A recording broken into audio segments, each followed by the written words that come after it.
Hello everyone, this is Hodora and we are back with Chaos Zero Nightmare. Today, since I already finished building Yuki and also used her for quite a few times now, we're gonna do a introduction / review of this new 5-star unit, right, Yuki. But if you want my TLDR opinion or impression of her, she is a really good morph clearer. That means she excel in any fight that have 2 or more enemy on the field. She can clear those fights effortlessly because she have a lot of area attack. Even if it's an elite fight that have 2 or more enemy, she gonna have a good time. But she gonna struggle against any strong single enemy or boss. Well, struggle is just like she can't kill them. She can kill them, but it's gonna take longer than single target Orient, for example, Lenore, Maylin. I don't play Maylin, but I assume she gonna do better than Yuki for sure. And by struggle or worse, she might take 3 or 4 more turns compared to those 2 against the final boss of the Chaos. Maybe, depend on your setup, but that is the average in my opinion. Anyway, let's start and introduce her kit first.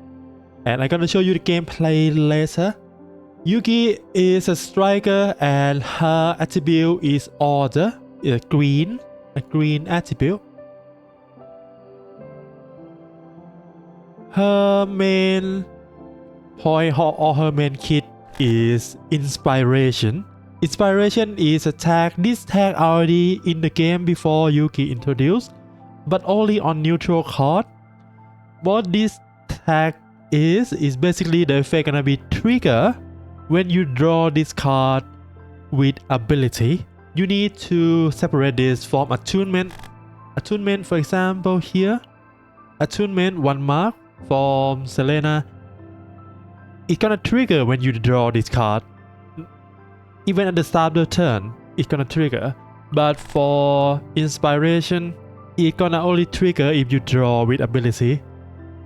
Either, for example, her own card or from someone else like Nia or Cassius that have a draw mechanic. If you draw with those cards, it's gonna trigger inspiration. And inspiration is a good effect. It's a less powerful or less universal tag compared to attunement, but it gives some useful effect to the card. For example, her basic have decreased cost by 1, right? So her 1 cost basic gonna turn to 0. For 2 costs, it's gonna increase the damage by 30%. Not much, but good enough. How do I close this? Okay, thank you. Oh yeah, reduce cost, increase number of hit, decrease some damage as a trading. Basically, she just wants to draw her attack card with ability instead of at the start of the turn. And she do that mostly by herself with the prepare to subdue, which basically draw 1 attack card of this unit and increase damage amount of the attack card by 20%. This is multiplicative, so it's gonna multiply the damage that card do by 1.2 times. The other way to trigger inspiration is her own unique card, right? Trickery Strike. When you use this card, it's gonna activate inspiration from a random card in your hand. A random one. If you have 2, you need to gamble which one is gonna get triggered. And from using inspiration card, her upgrade gonna give you more benefit. For example, her base 1. Whenever you use card with activate inspiration, do 60% damage to all enemy. So she gonna cleave to all enemy faster. That is basically her whole kit. But what if you accidentally or maybe unluckily draw, for example, Flash Slash and Iceberg Creep to your hand at the start, well, her ego skill is gonna fix that problem. Her ego skill is not like you can use at any time. It's really situational and only use if you have all of her attack card or maybe a lot of her attack card in your hand. Basically 300% attack to all enemy and move all attack card from your hand to the top of the draw pile. That means if you have any drawing card, it's gonna draw those attack card guarantee. And also increase the damage by plus 50% per each card that move. So if you have a lot of attack card on hand and didn't trigger any inspiration, that is the time that you want to use her ego skill to put all the attack card back and maybe draw it with something like subdue or other drawing mechanic, right? But one thing that you need to keep in mind is that when you don't have any attack card in your deck, any of Yuki attack card left in your deck, and you use subdue, what do you think gonna happen? No, she will draw a card, she will draw her attack card guarantee, but what will happen is that you will reshuffle all of your discard pile into your deck and then draw again. So that's gonna fill up your deck instead of clean out of your deck, right? So keep that in mind. I think only this prepare up subdue do that. Anything else, for example, attack, which is the support card. This one, choose one card from draw pile. This one you cannot draw the card that already in this card pile, right? Which is completely different, so you need to keep that in mind. And let's talk about Epiphany. So for prepare subdue Epiphany, you can use whatever. The most worthwhile one to have is the one that have inspiration. It doesn't just give you one extra attack, right? But if you use this with inspiration, it's gonna trigger her upgrade effect too. That means you can trigger more upgrade effect instead of just 1, 2, 3, 4. From 4 to 5, maybe if you delete this one from 3 to 4. For 2 costs, in my opinion,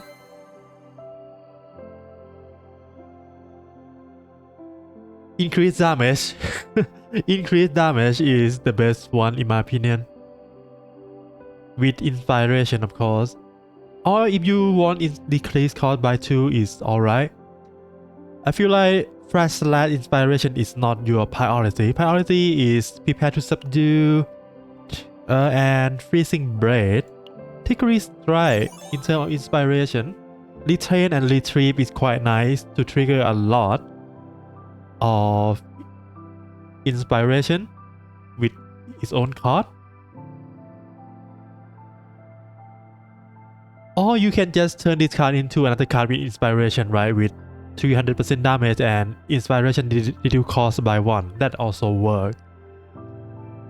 But in my opinion, retrieve and retrain is the best one. That, well, not the best one, but the one I find the most fun using. For freezing bed, this time we have 2 or maybe 3 options. The first 3 options are nice. The first one give initiation, that means you can proc this at the start of the turn, not the turn, the battle. And you get Divine Epiphany on this, that give you maybe moral, 1 resolve. Then at the start of your battle, you basically gain 1 permanent stack of moral together with 60% all damage, AoE damage to all enemy when trigger inspiration, right? But if you don't want this, then maybe 90% AoE damage, that is nice, or 130% single damage to random enemy, that is also fine. But in my opinion, initiation is really good because it's at the start of the turn, at the start of the battle, so her damage gonna be quite more consistent with this, especially if you manage to get it divine with moral or something like that. That would be really good. So I think this one is, these three depend on situation. I'm gonna choose these three instead of these two. And I think that is all inspiration, right? Iceberg Creep doesn't have one. Next is her partner. Her partner, you have two options. Lillian. Lillian is amazing 4-star partner for striker that use one or less cost skill, attack skill. And you can see here is plus 18%. And whenever the combatant use a skill card, it's gonna plus another 18 up to 3 times. So if you have a lot of subdue or maybe subdue with the other card that look like a mouse, that also work, that also count. So it's gonna plus a lot of damage. If you don't have Lillian, there is no one else to use except 3-star. Except 3-star. Yeah, except this bar. He is also quite nice. Increase attack by 16%. It's fine. It's not like the best, but that usable. In terms of 5-star, of course, she have her own unique 5-star, right? Which is Wenmakot. Basically designed for her. Increase damage among assigned combatant card that have inspiration by 10%. So 10% more damage to all cards that have inspiration tag, right? And then whenever the card is drawn with combatant ability, gain plus 20% damage. Basically, her kit, I believe someone do the math. It's good, but it's relatively equal to Lillian 5 dub, the max limit break one. I don't have that. I only have 4. Level 4. If you got to level 5, maybe it's around the same power level, assuming you have at least 1 or 2 stack of this. I think. Maybe. I'm not a mad guy. I just play by the feeling, and Lillian feel really good with Yuki. Right.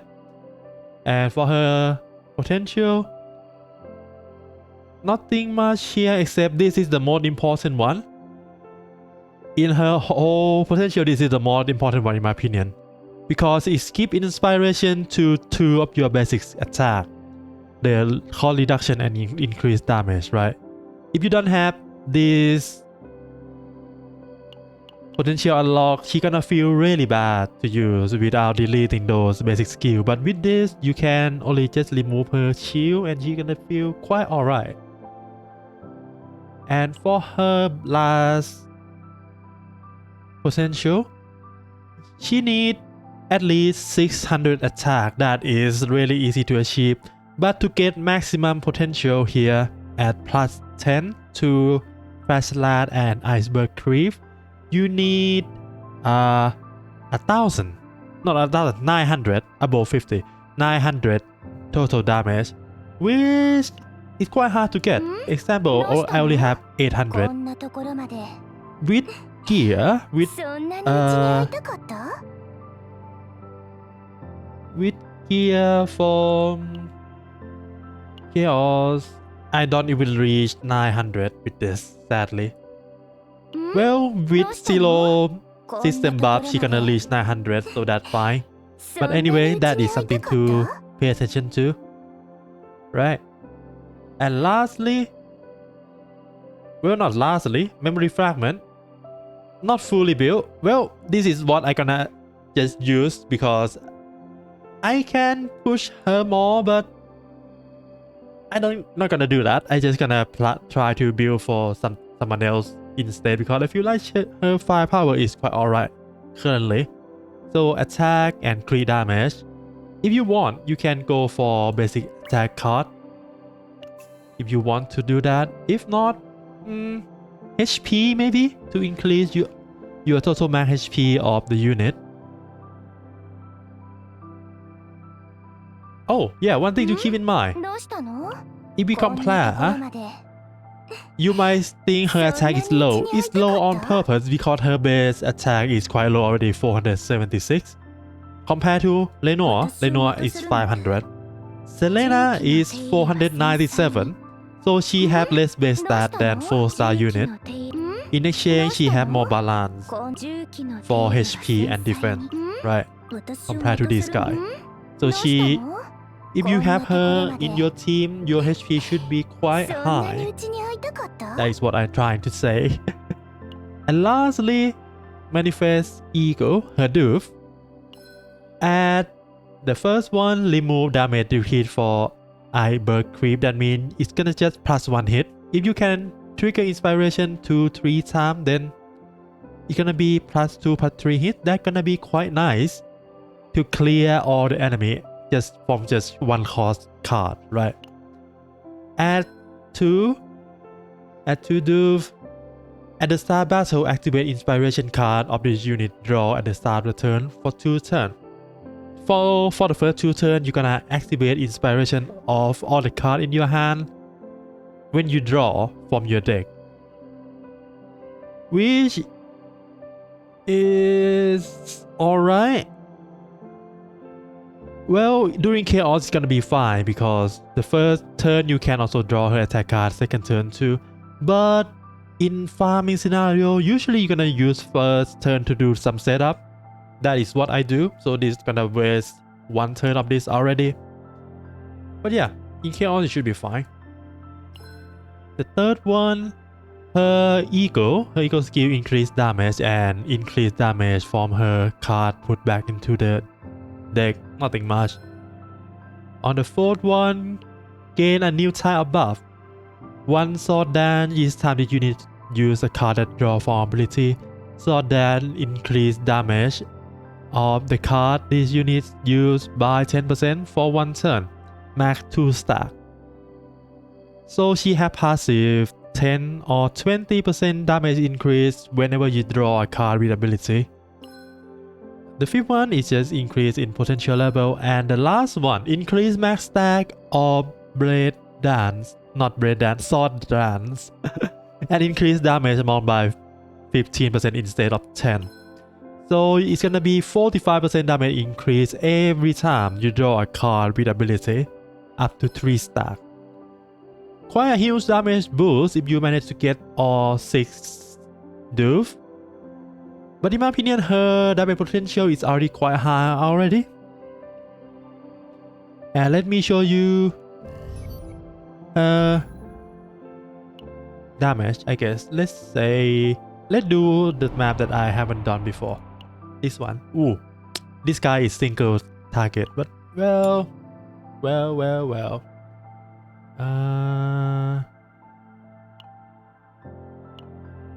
This is one thing you can do, alright, during the chaos run or during any farm. Since she is an amazing AoE attack, right, the amazing cleaver, just pair her with an amazing single target DPS. For example, in this case, Lenore or Selena or whoever you build, and it should be fine with 1 sustain.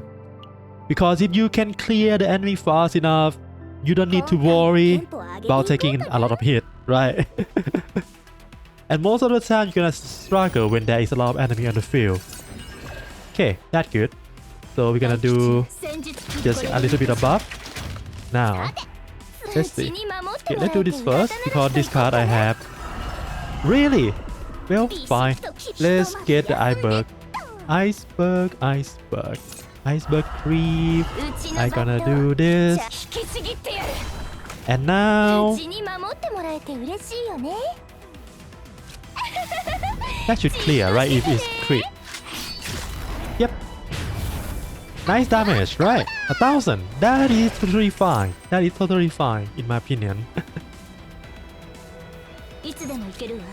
Alright. Oof. Okay, that's fine. Right, 2,000. That's alright. Well, this is full build, so that to be expected maybe. And of course, we gonna draw that card, so that's fine, I think. So let's just clear this guy this turn.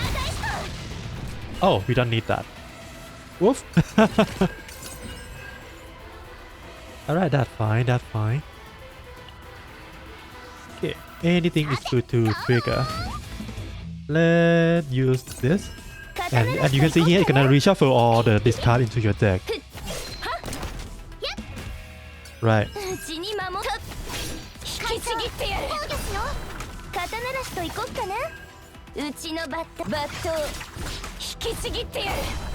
Right. And now they finish this.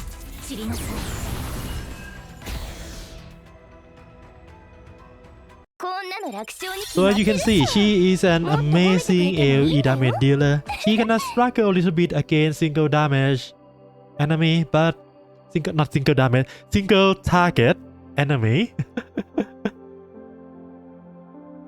But other than that, she is totally fine. She is totally fine. She not outperform any of the 5-star, at least from what I have, from what I play around with. But she doesn't get outshined by them that much either.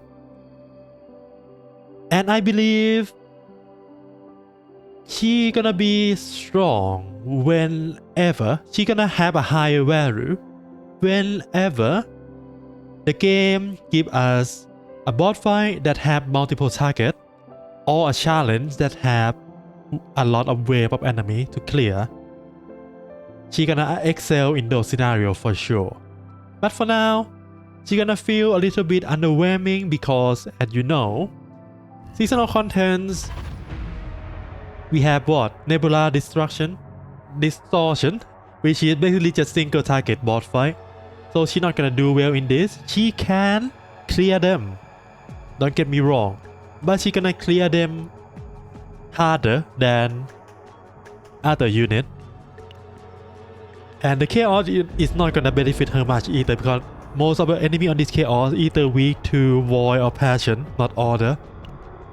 So her damage is gonna look a bit lower than Lenore, than Charon, than Rin.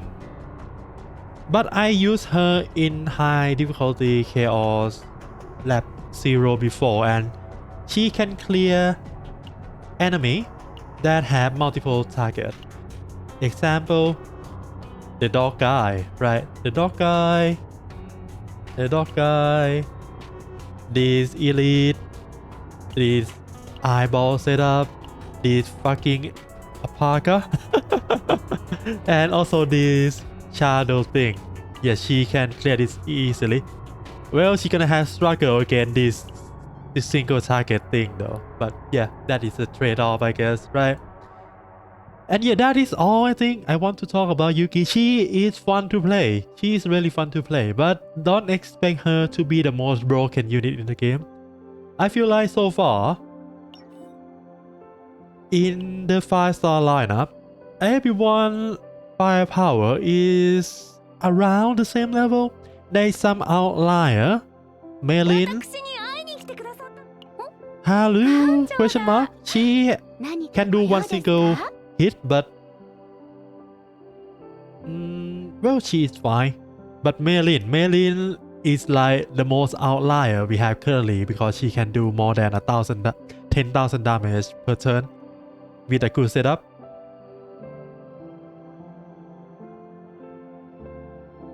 But yeah, I feel like everyone so far feel around the same level, so you can save and just pull for whoever you want, whoever you like. I feel like they do quite a good job balancing all the 5-star firepower and don't have any immediate power creep, if I have to say, right?